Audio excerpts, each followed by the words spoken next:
Hola queridos usuarios y usuarias. El día de hoy vamos a abordar una temática que tiene que ver con los tipos de respuesta y los estilos de afrontamiento. En el fondo, cómo nos enfrentamos a los conflictos que rodean nuestra vida. Nosotros en el vínculo que establecemos con otras personas, ya sea en el día a día o de forma quizás más intermitente, de repente cuando vamos a realizar algún trámite, hay diferentes instancias en las cuales nosotros participamos socialmente y al participar de una sociedad tenemos contacto con otras personas y esos contactos no siempre son contactos que se caracterizan por el bienestar, sino que muchas veces tenemos que tener desacuerdos, debates, muchas veces vamos a tener conflicto, hemos tenido conflicto a lo largo de nuestra vida y los vamos a tener de aquí en adelante. Entonces es importante reflexionar con respecto a cómo estamos reaccionando frente a estos conflictos. Y es importante tener presente que la respuesta al conflicto se co-construye. ¿Qué se refiere a la co-construcción? Se refiere a que dos o más personas construyen algo, por eso se llama co-construcción. Muchas veces, cuando uno tiene un conflicto, uno piensa que la forma en la cual uno reacciona es culpa o responsabilidad del otro. Es que tú hiciste esto y yo por eso estoy enojada. Y no siempre es así, porque la respuesta que yo tengo al conflicto tiene relación directa con la manera en que el otro se vincula también en el conflicto. Es decir, les pongo un ejemplo. Cuando las parejas, las relaciones de pareja, discuten y de repente uno empieza a subir la voz y el otro también empieza a subir la voz. ¿A eso qué se refiere? A que la respuesta a este conflicto se co-construyó. ¿Por qué? Porque uno puso su parte gritando y el otro construyó junto con este otro gritando más. Todas las respuestas que uno establece frente al conflicto se co-construyen. Hay más de una persona interactuando para generar la respuesta al conflicto. No es solamente responsabilidad del otro, no es que el otro reaccione de cierta manera y sea el culpable, o yo reacciono de cierta manera y soy solo yo la responsable. Ambos lo somos. Y si hay 3 personas, 4 personas, 5 personas discutiendo, todos están poniendo de su parte para responder a este conflicto, ya sea a través de gritos, de peleas, de distintas reacciones. ¿Ya? Entonces es importante tener presente que la manera en que yo respondo al conflicto también tiene relación con el otro. Yo estoy poniendo una parte de mí para construir la forma de abordar este conflicto. Y por eso es tan importante pensar cómo respondemos, cuál es la actitud que tomamos, porque yo también estoy siendo parte importante de cómo estoy resolviendo este conflicto. Y en ese sentido es importante preguntarse, ¿estoy respondiendo bien al conflicto o no lo estoy haciendo bien? Y en ese sentido vamos a ver hoy día 4 actitudes que se pueden tomar ante el conflicto. ¿Y cuáles son mejores que otras? No todas las actitudes o las respuestas que uno tiene frente a un conflicto son las mejores. De repente tomamos salidas que definitivamente no son las mejores que podríamos estar tomando, porque ya sea generan más conflicto, ya sea me dañan emocionalmente, dañan al otro. Entonces vamos a ver 4 actitudes que se toman frente al conflicto. Uno, por ejemplo, en la competencia. ¿A qué se refiere con la competencia? A cuando uno, por ejemplo, intenta ganar y quedar por encima del otro. O sea, se produce un conflicto y hay una persona discutiendo todo el rato para tener la razón.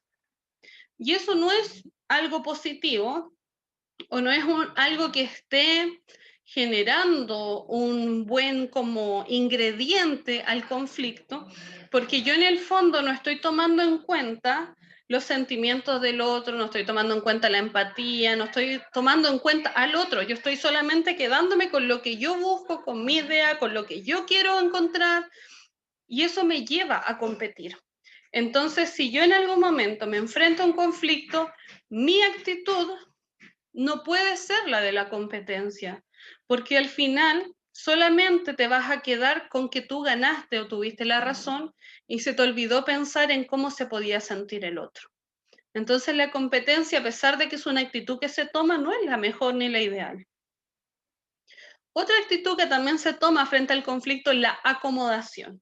Es decir, la persona cede sin tener en cuenta sus propios intereses.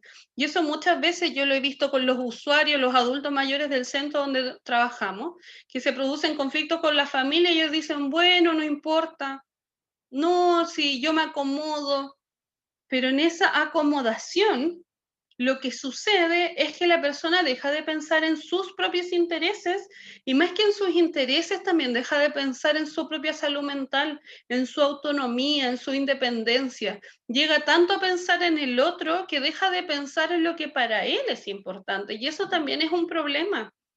Porque no puede ser que en un vínculo que uno establezca con otra persona, sea hermano, sea pareja, sea hijos, cualquier persona, sea amigos, solamente el otro vaya a ser el significativo.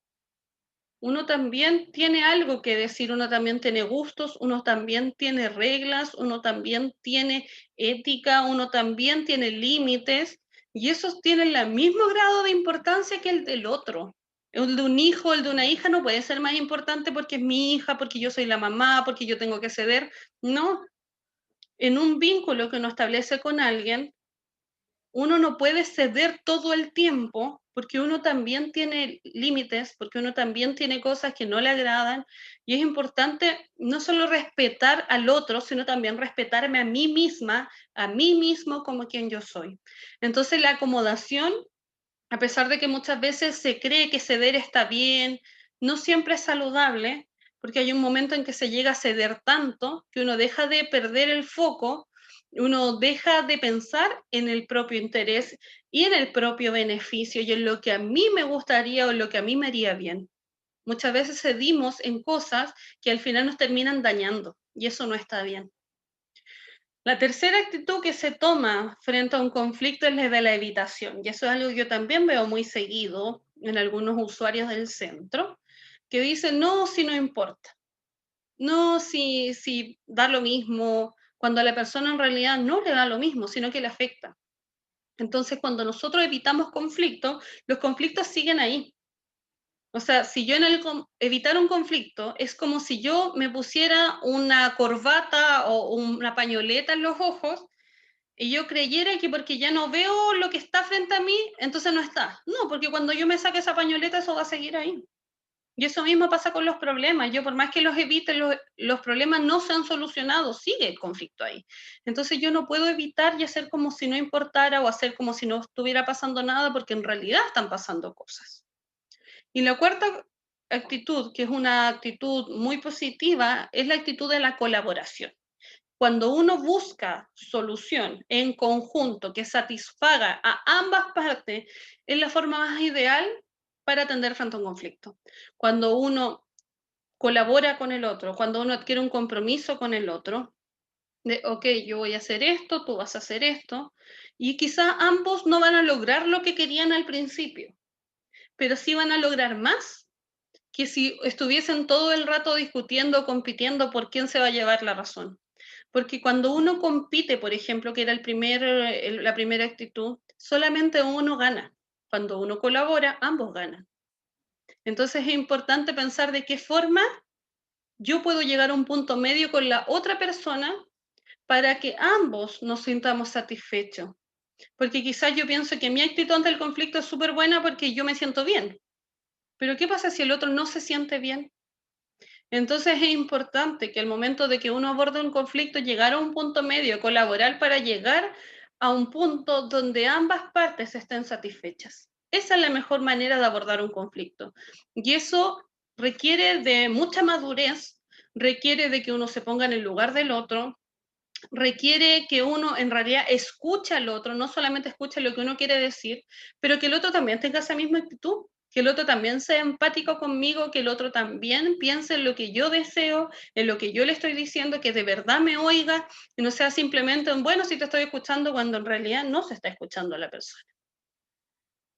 Entonces, ¿de qué manera yo puedo mejorar mi actitud ante el conflicto? ¿Cómo puedo mejorar? Si yo estoy equivocándome, si yo estoy quizá utilizando una actitud que no es la más adecuada, ¿cómo puedo llegar al punto de la colaboración? Por ejemplo, si yo tiendo a tomar la actitud de competir, lo mejor que puedo hacer es entrenar mi capacidad de empatía. de ponerme en el lugar del otro. Si yo solamente pienso en que yo tengo que tener la razón hasta el final y yo me encuentro en un momento de conflicto, tengo que pensar, ¿cómo se está sintiendo el otro? ¿Qué es lo que el otro me quiere decir? ¿Qué es lo que para el otro es importante? Porque uno generalmente cuando discute no es solamente por tener la razón, sino también porque lo que se está discutiendo para uno es significativo. Entonces, si usted tiende a competir al momento de discutir con alguien, piense en cómo se va a sentir el otro, con todo lo que usted le está diciendo, con todas las reglas que le está poniendo, con toda la situación que está generando conflicto. Y eso lo va a llevar a ser un poco más colaborativo y dejar de competir con la otra persona. En su caso, si usted tiende a evitar o acomodarse a los conflictos, debe practicar algo que se llama la asertividad, que se refiere a la capacidad de defender los intereses de forma positiva. Uno puede exponer lo que a uno le molesta, le incomoda, lo que a uno le está generando una situación sin necesariamente dejar la escoba, ni amargarse con el mundo, ni discutir con todo. Uno puede expresar lo que uno siente, lo que a uno le pasa, sin la necesidad de desbordarse o de irritarse a tanto nivel que llega a dar miedo de repente cuando las personas se enojan. Uno puede expresar lo que uno siente, lo que a uno le molesta de manera muy tranquila, de manera de que el otro comprenda cómo uno se siente y de manera que el otro también tenga la posibilidad de expresar cómo el otro se siente. De esa forma, cuando uno es asertivo para decir las cosas, uno puede llegar a un punto de colaborar con el otro, donde yo te digo las cosas con respeto y tú me las dices a mí con respeto. Ahí uno recién puede escuchar al otro y escuchar lo que me quiere decir. Porque si yo solamente soy asertivo con lo que yo digo, pero en realidad dejo de prestar atención al otro, eso tampoco me va a llevar a resolver el conflicto aunque yo sea súper asertivo, porque en realidad no estoy tomando una actitud de colaboración, estoy tomando una actitud donde solo quiero que el otro me escuche, pero a mí no me interesa oír al otro. Eso nos genera un punto medio y siempre es importante al momento de resolver un conflicto llegar a un punto medio con el otro. Y en este sentido, la actividad del día de hoy es que ustedes me cuenten a mí qué actitud ustedes toman ante el conflicto. ¿Compiten? Y esto se trata de ser honesto, porque uno no siempre colabora. Yo por más que sea psicóloga y tenga súper buenas habilidades psicológicas, yo también hay instancias en las cuales quizás llego al punto de competir o a evitar los conflictos porque me da lata simplemente como hablarlos. Quizás también hay instancias en las cuales no soy la persona más colaborativa. Entonces, ustedes sean honestos conmigo, con ustedes mismos y piensen cuál es su actitud frente a un conflicto. ¿Evitan? Quizás ceden frente al conflicto, quizás compiten o en realidad colaboran. ¿Cuál es su actitud frente al conflicto? Así que voy a quedarme esperando sus respuestas, sus tareas, y así las vamos a ir comentando a la medida que me vayan hablando. Espero que estén muy bien, cuídense mucho.